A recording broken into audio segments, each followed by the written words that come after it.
और आइए आगे बढ़ते आपको बता देते हैं कि उत्तराखंड में जंगल की आग मुसीबत बन चुकी है। आग से जहां वन संपदा को भारी नुकसान हो रहा है, तो वहीं बागेश्वर में मैग्नेसाइट खदान ऑफिस भी जलकर राख हो गया है। तस्वीरें भी आपको दिखा रहे हैं। चंपावत में जंगल की आग से 5 वनकर्मी बाल बाल बचे हैं। जंगल की आग बुझाने के दौरान धुएं और गर्मी के चलते 5 वनकर्मी बेहोश हो गए। पिथौरागढ़ में जलता चीड़ का पेड़ बिजली लाइन पर गिरने से 100 से ज्यादा गांव की बिजली सप्लाई भी ठप हो गई।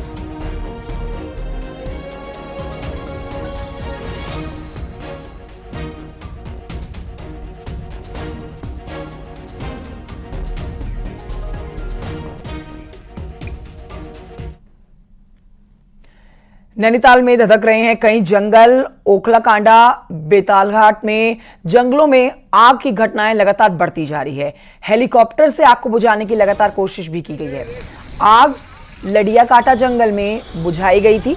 आग आज हेली से नहीं बुझाई जाएगी। आग पूरे राज्य में फायर सीजन में अभी तक जो आग की घटनाएं आई हैं 602 ऐसी घटनाओं की संख्या हो गई। लगातार आग लगने की संख्या भी बढ़ती जा रही है। 724 हेक्टेयर एरिया जंगल का जल चुका है। अभी तक आपको ये भी बताएं कि 29 लोगों के खिलाफ इस पूरे मामले पर मुकदमा दर्ज हो चुका है। वन विभाग ने 15 लाख के नुकसान का आकलन किया है। उधर मुख्यमंत्री पुष्कर सिंह धामी भी नाराज भी नजर आ रहे हैं और सख्त एक्शन लेने के मोड में भी नजर आ रहे हैं। वीरेंद्र बिष्ट और जानकारी देंगे। इस खबर पर हमारे साथ लाइव मौजूद हैं। सीधे रुख करेंगे वीरेंद्र बिष्ट की तरफ। वीरेंद्र बिष्ट, एक तरफ चुनाव तो हो चुके हैं, लेकिन मुख्यमंत्री पुष्कर सिंह धामी के लिए ये एक बहुत बड़ी सिरदर्दी आप कह सकते हैं या एक बहुत बड़ा मुद्दा कह सकते हैं प्रदेश में जो बना हुआ है, जिस पर हम देख रहे हैं कि कोई नतीजा निकलता हुआ नजर नहीं आ रहा है। लगातार बैठकें चल रही हैं, लेकिन उसके बावजूद भी आग की घटनाएं भी बढ़ रही हैं और बैठकें भी बेनतीजा रह रही हैं। कंचन, वाकई अगर देखा जाए तो मुख्यमंत्री ने कल भी निर्देश जारी किए हैं और सारे वन कर्मियों और वन अधिकारियों की छुट्टियां भी कैंसिल कर दिए हैं। हालांकि जो कमावेश धरातल पर स्थिति है वो जस की तस बनी है। नैनीताल की ही अगर बात करी जाए तो ओखलकांडा एक जो दूरस्थ ब्लॉक है वहां पर आग की घटनाएं अब भी लगातार जारी हैं और बेतालघाट इलाके में भी जो आग है उसका कहर जारी है। इसके अलावा कुमाऊं की अलग अलग जगहों की बात करी जाए तो बागेश्वर खासतौर पर इफेक्ट पड़ा है। अल्मोड़ा में इस तरह की दिक्कतें हैं। पिथौरागढ़ में लगातार इस तरह की दिक्कतें हैं। चंपावत में खास तौर पर इस तरह की दिक्कतें हैं। तो ये कहा जा सकता है कि जिस तरह से 15 दिन से लगातार वन जल रहे हैं तो कहीं ना कहीं पर्यावरण वन्य जीवों पर भी इसका असर पड़ा है। सीएम ने जरूर निर्देश जारी किए हैं, लेकिन धरातल पर अगर देखा जाए तो अब भी जो अधिकारी हैं या कर्मचारी हैं वो नजारती हैं। कई हेक्टेयर वन जल चुके हैं। खास तौर पर जो चीड़ के वन हैं उन पर आग लगी है। सबसे बड़ा कारण ये माना जा रहा है कि जिस तरह से इस बार विंटर में बारिश नहीं हुई है, स्नोफॉल नहीं हुआ है और जो बारिश पिछले साल के मुकाबले अगर देखा जाए तो 1/4 हुई है। खतरा अभी टला नहीं है क्योंकि अब पिरूल गिरने का जो क्रम है वो जारी रहेगा। मई और जून के जो महीने हैं वो खास तौर पर अब और भी डेंजर हैं। सरकार की टेंशन जरूर बना रखी है प्रदेश में आग लेकिन जिस तरह से टेंशन बढ़ाने वाली बात है। एक सवाल ये भी उठता है कि अब तक जो मुख्यमंत्री पुष्कर सिंह धामी इस मामले पर चिंतित नजर आ रहे हैं, बैठकें वो लगातार कर रहे हैं और बैठकों में जो फैसले लिए जा रहे हैं उनका हम एक्शन जो देख रहे हैं वो धरती पर होता हुआ नजर नहीं आ रहा है। आग की घटनाएं लगातार बढ़ रही हैं। क्या हम मान के चलें कि आने वाले समय में मुख्यमंत्री पुष्कर सिंह धामी कुछ और कड़े फैसले ले सकते हैं, कुछ और महत्वपूर्ण गाइडलाइंस जो है वो जारी कर सकते हैं? बिल्कुल कंचन, की जिस तरह से कल सीएम भी मीटिंग में एक्शन में दिखे और जो कुमाऊं के चीफ हैं पीके पात्रो उनको तत्काल बुलाया गया क्योंकि वो छुट्टी पर थे, उनकी छुट्टी कैंसिल कर दी और साथ में ये कहा गया सारे अधिकारियों के साथ वो बैठक करें, कुमाऊं के जितने भी रेंजर हैं या फिर जो तमाम डीएफओ हैं उनसे बातचीत करें, लगातार नजरें बनाए रखें और जो आग पर कंट्रोल का काम है वो तेजी से करा जाए। हालांकि सरकार भी इन मामलों को लेकर चिंतित है क्योंकि जिस तरह से वन जल रहे हैं, तमाम इलाकों में आग की घटनाएं बढ़ रही है, बारिश हुई नहीं है और इसके अलावा जो ड्राइनेस है वो बढ़ रहा है। अब एक चिंता का विषय कंचन ये बहुत बड़ा है कि बांज के जंगलों की तरफ भी आग बढ़ रही है क्योंकि बांज के जंगल हमेशा नमी देते हैं, लेकिन इस बार उन बांज के जंगलों में भी ड्राई है। 2016 जैसे हालात जरूर बन रहे हैं, लेकिन जिस तरह से पिछले 2016 में उत्तराखंड हाईकोर्ट ने तमाम आदेश दिए थे और ये कहा था कि आप नई तकनीक से आग बुझाएं और जो विदेशी उपकरण हैं वो यहाँ पर लेके आए। कह सकते हैं कि चुनाव की टेंशन तो खत्म हो गई, लेकिन मुख्यमंत्री पुष्कर सिंह धामी की चिंता आग की घटनाओं ने जरूर बढ़ा रखी है। शुक्रिया आपका जानकारी के लिए।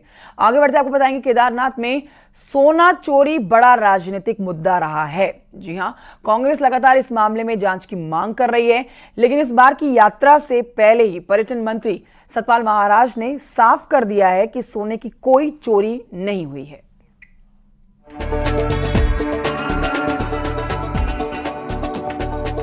पिछले साल केदारनाथ के कपाट बंद होने से गर्भगृह की दीवारों पर लगा सोना काला पड़ने लगा।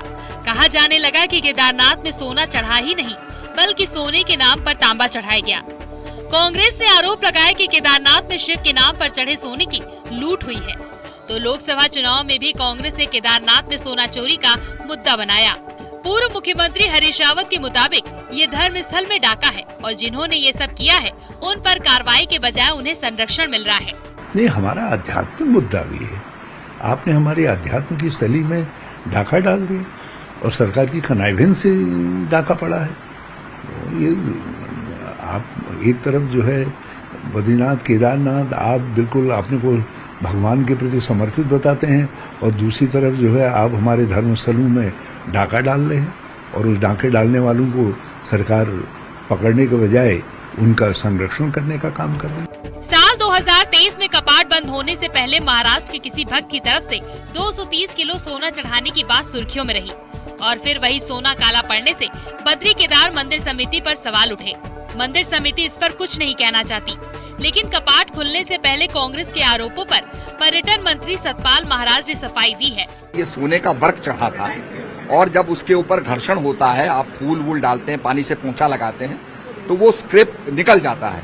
तो जो दानदाता है वही उस पर दोबारा सोना लगा करके उसने कर दिया है, तो उसमें सोने की कोई चोरी नहीं हुई। कांग्रेस खाम खाए आपको नहीं, देखो सोना तो प्योर सोना तो चढ़ाया नहीं जाता, उसका तो वर्क चढ़ाया जाता है, जब गोल्ड प्लेटिंग चढ़ाई जाती है तो वही हुआ है। और उसमें उसके ऊपर प्लास्टिक लगना था, जो कवर न लगने के कारण उसके अंदर जो स्क्रैपिंग हुई है उससे वो जो मिट गया है। सोना चोरी पर पहली बार सरकार की तरफ से कोई सफाई आई है, पर जितनी आसानी से पर्यटन मंत्री ने ये बात कह दी, उतनी आसानी से ये मुद्दा शांत होगा ऐसा फिलहाल लगता नहीं। दीपांकर भट्ट, न्यूज़ 18, देहरादून।